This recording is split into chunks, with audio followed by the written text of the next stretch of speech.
Hi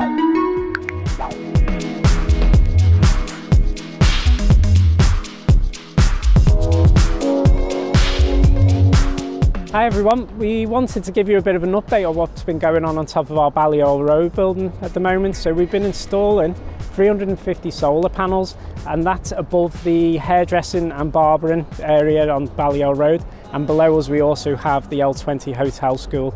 And we wanted to just tell you a little bit more information about how we've been doing it, how it works, our carbon footprint and everything else that's involved.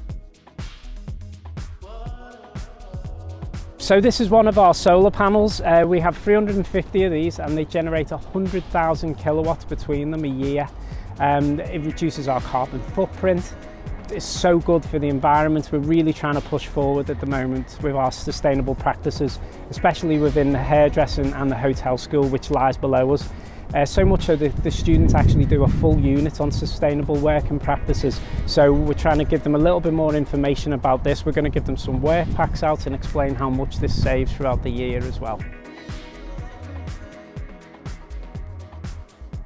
So when our 350 solar panels come online over the next couple of months, they are going to reduce our carbon footprint, allow the college to have more of a sustainable working practice, and benefit everybody within the local community, and we're looking forward to getting them online.